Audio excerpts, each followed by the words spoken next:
Welcome to Amazing Americans, your source for authentic stories of inspiration, where we highlight motivating and amazing achievements by your fellow Americans.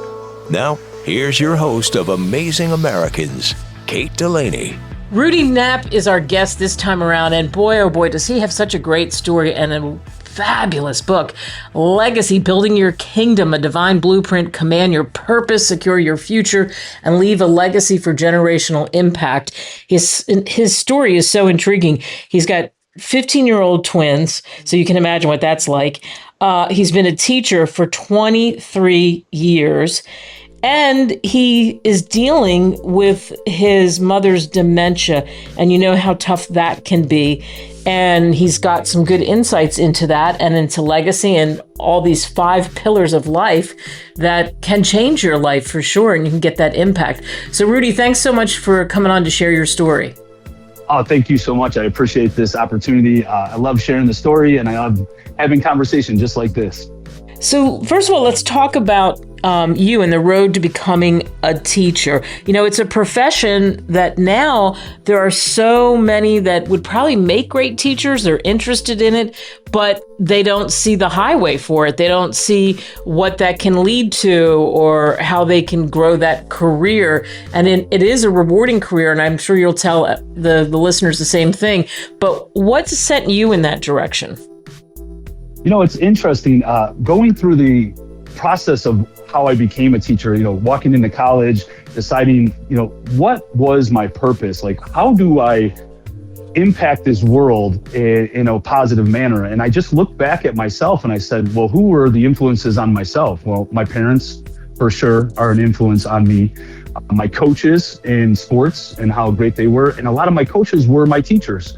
So when I looked back at what influenced me, I wanted to influence others. And so I went into that role of being a teacher, and I will tell you, it is a very rewarding role. It is something that, unless you've done it on a day-to-day basis for a long period of time, we really don't see how hard that profession can be. There is some things that a lot of people don't recall as difficult when they sat in a classroom and they remember seeing their teacher, but they don't see what's happening behind doors. So this profession is very difficult. It is connection with people. It is going through and talking to students and learning about their lives and making a positive connection with them. And then also understanding that I care about you. And if I don't build that relationship with each and every student that I have, they're not going to get the full effect of what we're trying to do in the classroom. I believe that it is definitely a difficult position to be in. I see a lot of people leave the profession right away because it isn't just summers off like some people might think it is. And this is a profession where you can use your purpose in life to be able to build on and help others while you're working on what your life purpose is. So how do you keep it fresh? How do you keep yourself, you know, I hate the word motivated, and obviously we can see and hear that in your voice that you're that person that I think can start yourself up, and especially when you are somebody who's designed a blueprint, you've written a book about it. But how do you keep it real? How do you keep coming back after a couple of decades? Well, I think that it's about what you are doing in your own life, your personal life, that helps you relate to what's happening in that classroom. So with me, the evolving process of what I've become in my life as I continue to grow, because we're life learners, everybody's a life learner. And as you continue to grow, and again, writing a book, I started a podcast, I have a life coaching business. So I'm starting to evolve outside of the classroom, but also I take it right into the classroom. So that life coaching building is in my classroom, and it becomes something that's refreshing because I get hands-on data every single day from students, from them looking at me and learning from this. So I love that idea of like putting it into the classroom along with academic growth. And, you know, so it's interesting. So here you are working with younger people, and as a life coach, you could work with people of all ages. How did you get into that, and what's that like? It's been great. It's a newer business for me. I started this business just over about a year and a half ago. The clients that I've had I love the success. I mean, and it's an intrinsic value for me to look at other people grow and get to a point of where they want to be in their life.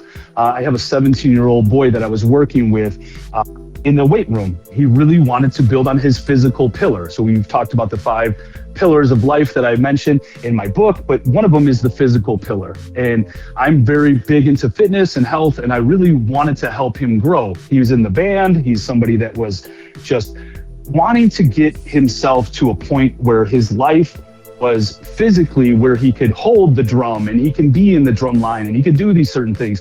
And then also, he wants to be a fireman. So we talk about life. Where do you want to be? What are your goals? We get into those kind of things. But what was great about him is to see his progress in like a 3-month span of working with him, not just in physical building and physically becoming fit, but also in life. It is amazing to see the mindset of how he's changed on what he thinks about life and then how he's approaching life, especially with the physical pillar, but also mental. So yeah, I've had some great experiences with life coaching. I think that when we look at the concept of life coaching, it really is about the same thing this book is about. It's about building yourself up, building your kingdom. And when you build your kingdom, you build those kingdoms around you. And now it's a positive effect that is going to last a generational impact. And that's really the point of the whole book. Yeah, and it's interesting too, because you work with younger people and giving us that example of somebody that you did life coaching with. If younger people were able to work on things that you've already just barely mentioned here, and we're going to talk more about that as we continue our conversation, would it make a difference with their mind, with how they think, with how they pursue life, with how they can, I don't want to say control, but can feel like they have a sense of self a little bit more? Oh, absolutely. I mean, the identity factor in people is one thing that we really have to hone in on. Just the identity idea of who am I? What is my purpose? And so when I look at younger people, including my 15-year-old twins and 2 different people, twins, but 2 different people, it is really interesting to see how they're evolving as individuals. And I believe that everybody has core values. So we want to establish your core values. And then I also believe we have family core values, what we all exist in our family name.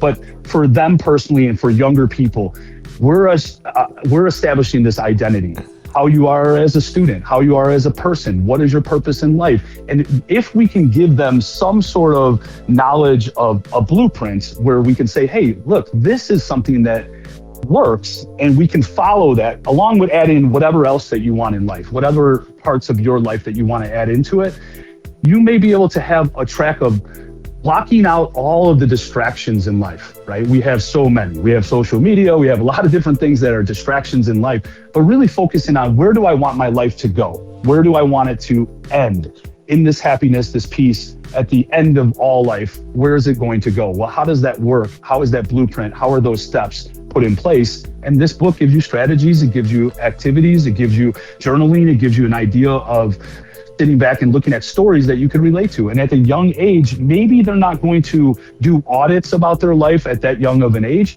but they can use this book as they go through life and always refer back to it. Yeah. For you growing up, did you have anything like that? Nothing like that. I wish I had something like that. I wish I had guidance like this. I wish I had life coaching like this. I had my dad and I had my mom, and I had some things that were really great. And I will always talk about legacy and how they created their legacy, and I turned out to have my legacy because of it. So they built a kingdom. I built my kingdom based on their kingdom, our core values, our family core values. And this is the same concept. As we continue with our special guest, Rudy Knapp, dealing with a mother relatively pretty young, suddenly being hit with dementia. That's next on the show. Stay tuned to Amazing Americans.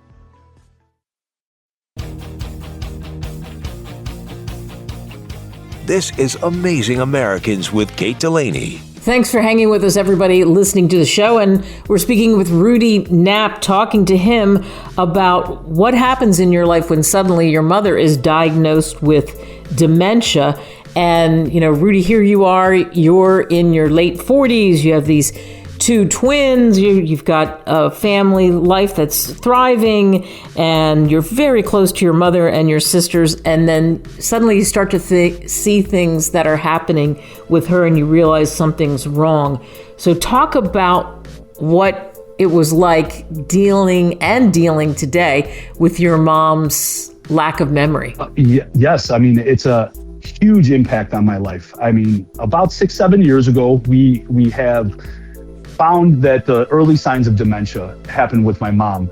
And, we talk about legacy, and it's interesting talking about my mom now, where she's at now versus where she was. And it's such a world of difference to see the process that she's gone through with dementia, and to a point of, my mom was an amazing woman. I mean, she was the one that would go out and talk to every person. She'd go to 7 different grocery stores just because she had coupons, but also because she wanted to, talk to every person. They knew her by name. She knew everyone in the town. She was, busybody, loved talking to people, always smiling, always laughing, and would do everything. I mean, she was a great support for us, but also when we talk about legacy, she brought empathy to me. She brought empathy to her 4 kids that she had.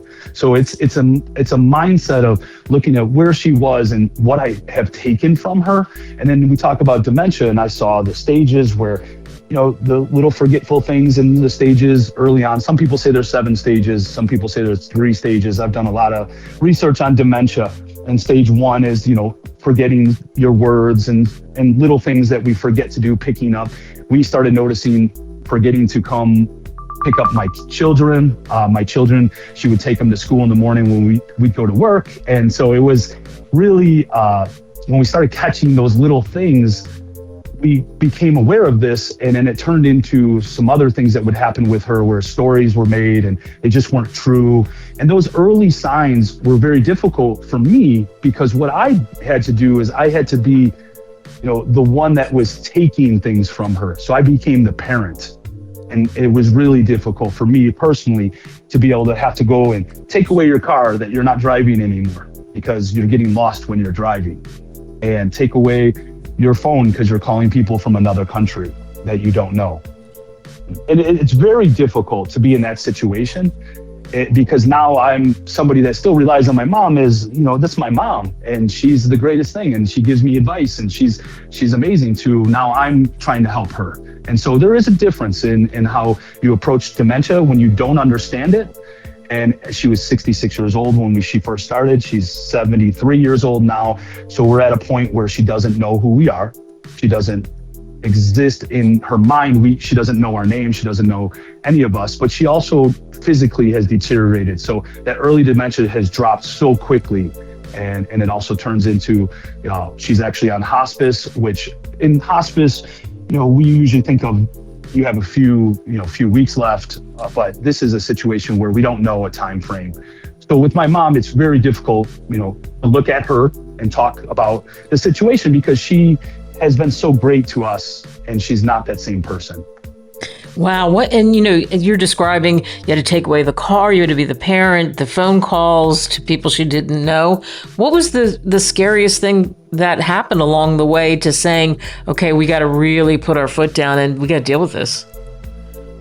There's so many different stages that she went through that I noticed one of the biggest things was just not being able to, she would try to leave and she would try to just go and, being lost, and she didn't know where she was. So she would try to leave the house, and then there was things where the anger stage came into play. Very scary for us was, one time, early on when she still did drive, being lost in her car, not in our town, long gone. And then being able to say, well, wow, how did we even get you back, number one? And then also at that point, really understanding that a change has to be made right away. We have to take this car, we have to change, we have to get care, all of that comes all at one time. And it's very, very disheartening to think about. But also when the anger stage came into play, and a little bit of throwing and hitting, and those things come into play with people that go from so happy, so loving, to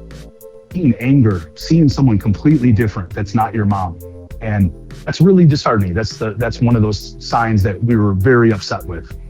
You know, I've talked to other people, we've had other people in the show that have dealt with it with the spouse and whatnot. And then there's these days in the beginning where everything seems fine. This is a good day. Then suddenly you're out in public at a meal, like, oh, let's go to a restaurant. And then what you just described, the anger, that kind of thing, throwing food happens. And it's really, really tough to see that person that you knew as solid and there and fun and interesting just deteriorate right before your eyes.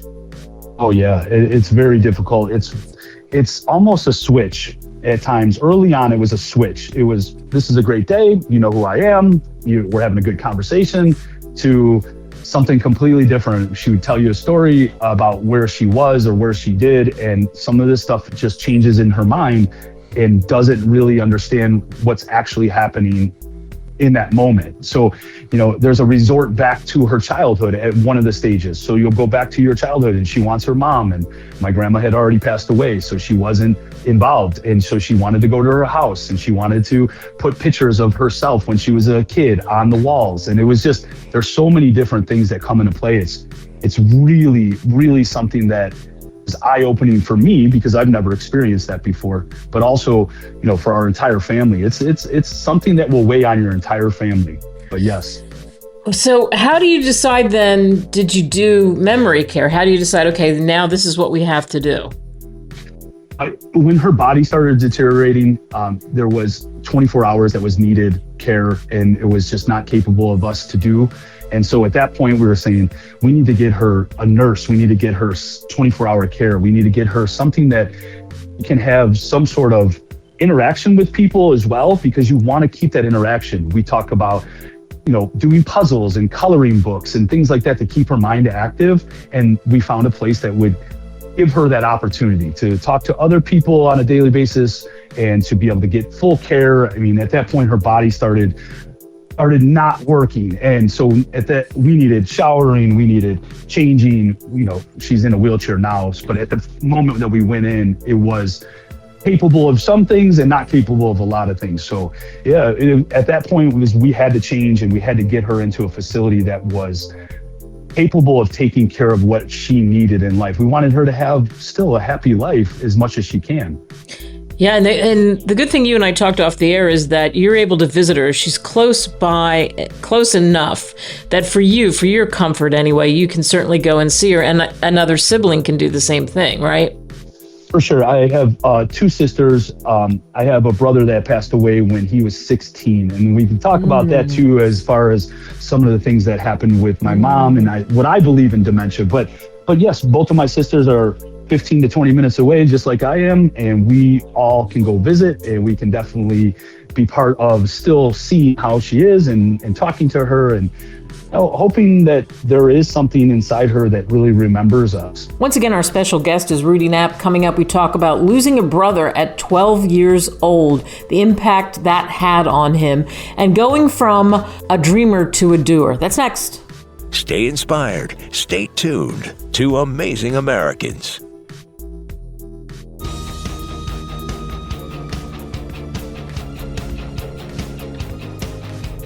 You're listening to Amazing Americans with Kate Delaney. One of the things people talk about now is, what can we do to prevent memory loss, or could we stave off dementia? And we're back with Rudy Knapp, our special guest. And Rudy, I know you're a big researcher and you've dived into this a little bit. What can you tell us? I'm a big component of the stress on your body and your life that comes about can actually lead to some of these other issues that we have later on in life. I mean, I also believe that there are some physical things that probably happened in life that can lead to dementia as well, you know, doing some research. But with my brother passing away, I was 12 years old, and my brother had a tragic car accident at 16. And one of the things with my mom having to deal with that throughout her entire life, losing a child is the worst thing I think you can possibly go through as a parent. I can only imagine. It's very disheartening, even to think of time in general, as my brother was 16 years old and my kids are 15. Well, my kids have almost lived on this earth almost as long as he has. And I have gone through, I'm 46 years old. So when I look at this, that was so long ago, 30 something years ago. It's also the idea that he was a huge impact on what happened with her mind going forward in her life. I mean, you have to deal with the loss of a child, and that's very difficult. I believe that, my siblings and myself, one of the things that I'm really big on is keep your mind stimulated, keep your body stimulated, keep moving.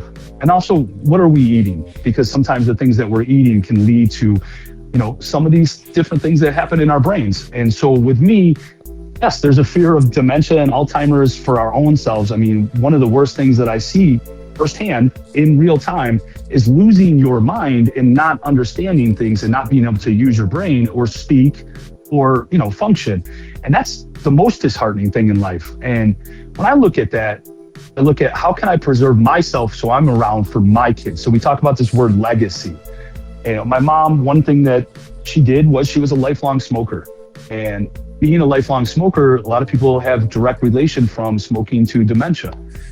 And I've never smoked in my life. So I hope that when we start looking at data and we start looking at what truly has happened to her and really what's going on with dementia, I don't know all the facts. I mean, I'm trying to research and find things, but we also look at it and say, well, what can we do for ourselves so we're there for our own children? And again, going back to why is this so important for me? I want my kids to have my words. I want them to always be able to hear Dad's voice on a podcast, in my book, when I write them. I want them to have all of this because right now I would do anything to have my mom's words. And it's very disheartening. Was that part of what led you to doing the podcast? Exactly what's led. It's so funny how it's all transpired for me. My life kind of changed about 6-7 years ago when she went through this on my own physical being, my own mental being, and what I was doing with my life. I have always had thoughts about doing and wanting, and I preach now, be a doer, not a dreamer. And is that process, if you think about what that means to you, we all dream of everything. I want this, or I want to go on vacation, or I want to be this in life, or I want to help with this, but we don't take that step. I'm a person that takes a step every single time because I've seen the other half of that before my mom got sick. Okay, this is luxury. This is me stagnant. This is me just going through emotions. Whereas when I noticed that life is so short and knowing that my mom has gone through this, I'm not going to live the rest of my life without doing. And so it's a purpose thing for me. I saw my mom go through this and it changed my mentality of, I want to start something where I could give back to my children in real time. I believe purpose and I believe your legacy doesn't exist after you're gone. I believe your legacy exists while you're living it. You're passing it forward to your kids right now. You're passing it forward to your people, not just your kids, but like people that are important to you. You may not have kids, but you're passing it to your nieces and nephews. You're passing it to your sisters. You're passing it to whoever in your life, where you are standing here and you're saying, I want to give back to you. And then you can take whatever it is from me. It's just like perspective. I can listen to you, Kate, and say, I love your perspective on this. And I can also listen and say, maybe I don't agree with that perspective. This is how we grow in life. We grow by listening to perspective, having a great conversation, listening for understanding, and speaking for understanding, right? So I want to speak so you can understand me, but I also want to listen so that you can, for me to understand what is your perspective. If I add to my own perspective by listening to yours, I'm growing. And this is what I think people forget about.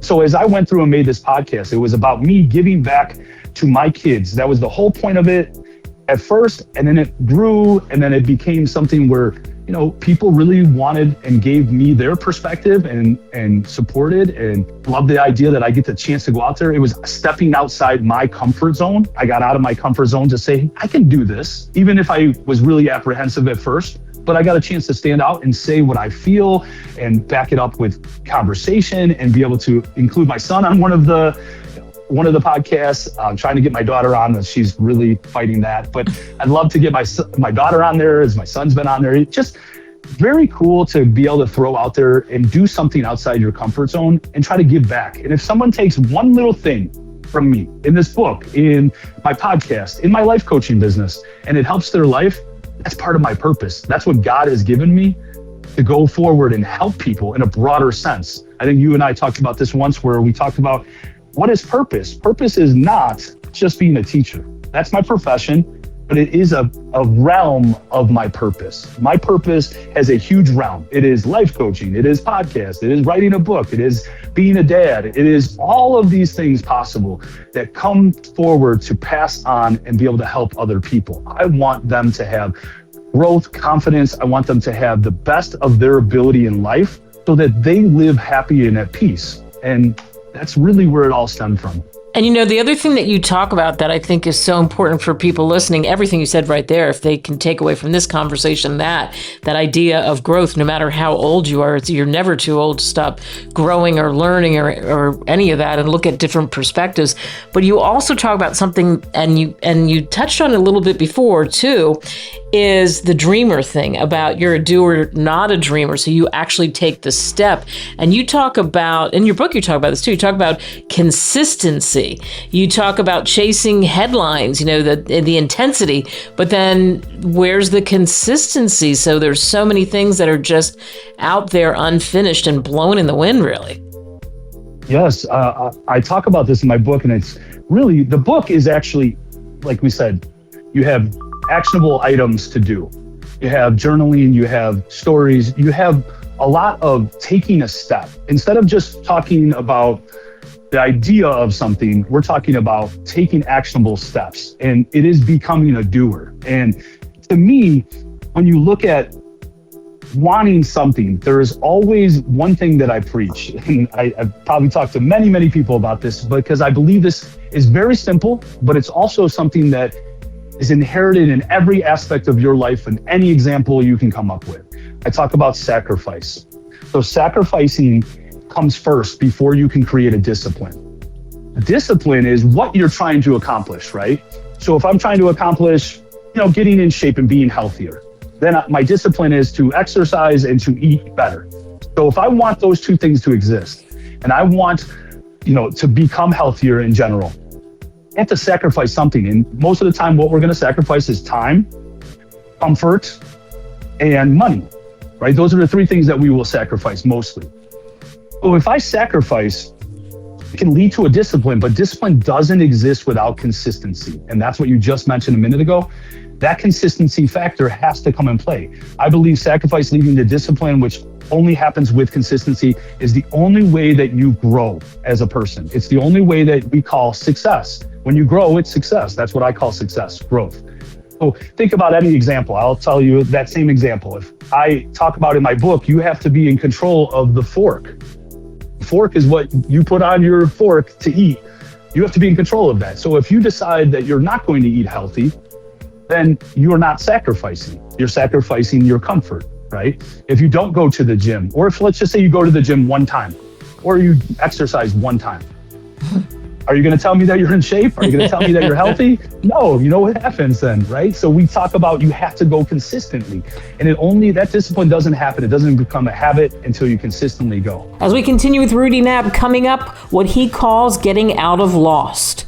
More Amazing Americans in a moment.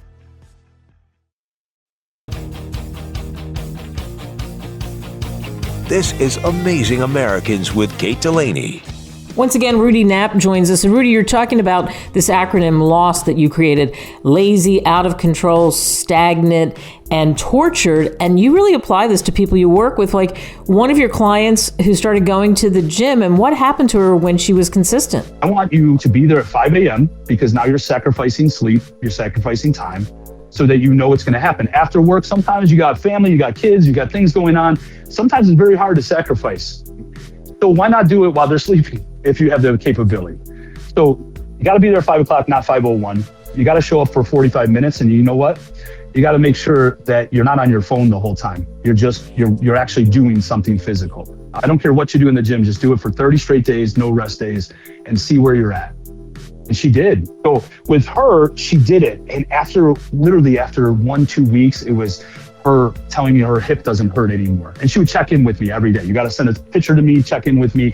Hey, I'm at the gym. Show me a picture you're there. And then a week later, she got a promotion at her job, or she got kind of a increase at her job. And she's very confident in herself and she feels good. She's asking me after 2 to 3 weeks, what should I be doing? I want to do something intentional in the gym. And, asking for more, not just doing it because she has to, but asking because she wants to do it. We get to day 30 and I said, oh, how do you feel tomorrow? You get your rest day. How do you feel? I said, what are you going to do? She said, I'm going to go right back to the gym. She goes, I work out.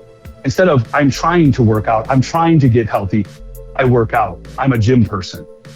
And to me, that changes your mentality. That changes who you are. That changes how you identify yourself. And we talked about identity earlier, correct? Yeah. She's now identifying herself as someone healthy that can do this. She has confidence in herself and she can actually go through and accomplish what her goals are. Different. So interesting, because you think about if we had met you before, 10 years ago, while you might have done some of the things you're talking about, now it's, if somebody in your life knows you, it sounds like you're 180 degrees different with all the things that you've worked on yourself. 100%, completely different. I have a story of Rudy in my book, very vulnerable story, but it talks literally about where I've come from and where I'm at. Physically, number one, mentally is the most important. And then spiritually, and if we want to talk real quick about spiritually, we'll go back to my brother, Rob. I am a big component of this idea of you can find some sort of silver lining or some sort of positive out of every situation, even the worst of all worst situations, even the worst of the negative. My brother passing away is the worst thing that I've had to experience in my life. But when I look at that and I think about those ideas, what did I gain from that situation? And I've had to go back and really ponder this. I had to learn this later in life and actually realize what it actually meant to me in my life. And I didn't realize it when it happened, but I realize it now. And one of the things was I found God. I found God from my brother passing away. I didn't have that in my life. And when we grew up, we weren't very church-going people. I was in 6th grade. 7th grade, we got baptized because my brother did pass away. So it was the right thing to do, my parents thought. We got baptized. And from that moment on, I decided to go from an anger at God for a couple months, after it happened, to I'm going to trust in God. And I walked to the church every Sunday. I did it by myself from 7th and 8th grade. Throughout high school, I became someone that involved myself with God and had a relationship with God from that moment on. And if that didn't happen, I don't know if I would have that.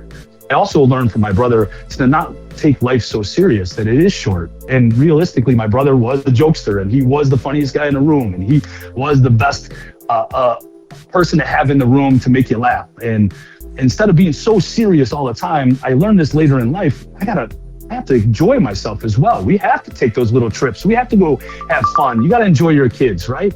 So there are so many little things that you can learn from these situations, even when it's horrible. You have to look at past that because life has to go on. And how do you change who you are as a person is going to come back to what is your mentality? How do you change the way you think? How do we control our narrative?